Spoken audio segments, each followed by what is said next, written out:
Please give a warm welcome to Boyan Dobrev, Ice or Water.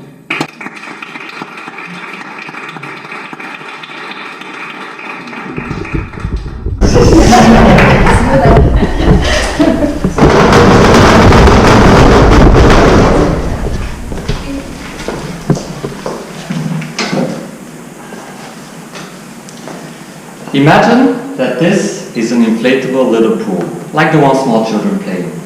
However, inside are several ice cubes, and we're going to give them different names. This one right here is called hate. This one is called guilt. This one right here is called fear. This one is resistance. Oh wait, we have another one called fear drifting over here. And so on. You get the picture. When we are stressed out or feeling so-called negative emotions, it feels as if the world is overwhelming us. It's as if we're these tiny little ice cubes that are melting. We feel like we're getting smaller and smaller unless we argue, be angry, or fight to defend ourselves. But what if the truth is that we are actually the warm water rather than the ice cubes? What if we are the space in which our negative emotions can dissolve? What if we could love and connect with them instead of judge and resist them? Of course, it would be scary to have our identity melt. We would try as hard as we can to stay frozen because melting means death. However, if the warm water would embrace, accept, and love the ice cubes, they would surrender to the warm water. They would melt, but they would still exist. They would just merge with even more of what they already are and access a whole new level of being. Before I give you a personal example, I would like to give credit to the person who came up with this beautiful analogy. It was my friend, Kyle Cease. Now, even though we have never met, yet, and he has no clue who I am, yet, he's definitely my friend. Because the truth is, Kyle has had the most profound impact on my life. Half a year ago, I stumbled upon one of his videos where he's doing a 2-day seminar in front of 1,400 people. He combines comedy with transformation, and it just got my attention straight away. I could really feel that he was talking from the heart. One of the things he talks about is meditating 2 hours a day and watching how your entire life changes.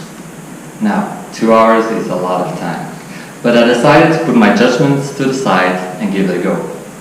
Boy, am I glad I did. If I hadn't done that, I wouldn't have discovered a deeper calling in my work as an osteopath that after 9 years finally gave me true fulfillment. I also wouldn't be standing here right now speaking in front of an audience and overcoming my biggest fear. I also wouldn't be in this amazing relationship, both with myself and with someone I met through public speaking. So I highly recommend you all check out his incredible book called I Hope I Screwed This Up. I have honestly laughed harder than I have while watching YouTube videos, and I'm pretty sure it contains more wisdom than the Pope's diary. So to give you a personal example of one of the many major shifts that took place a few months ago, I would like to talk about these two fellows right here, resistance and hate. You see, throughout my entire life, I've had the biggest resistance to cigarettes. I hated cigarette smoke more than most things in life, and I just couldn't understand how people would do such a thing to themselves. I'd get so annoyed when I'd be sitting on a terrace, enjoying a drink, talking with a friend, and someone next to us would light up a cigarette, because of course that cigarette smoke would come my way. It would sneak through my nostrils, penetrate deep down my lungs, and start creating cancer. Of course, after a while I realized that even though they were suffering the real physical damage, it was me who was suffering the emotional damage. I was just wasting so much negative energy because of this resistance and hate.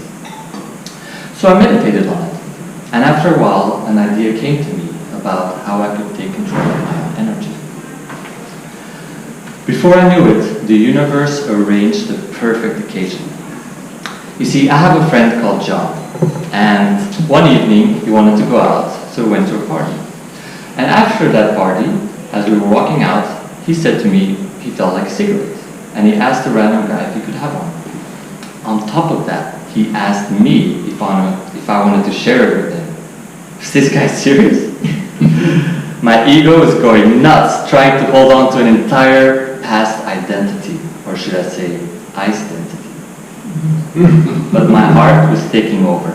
I said, you know, John, I would say no any day, but tonight, sure, why not? What happened next blew my mind.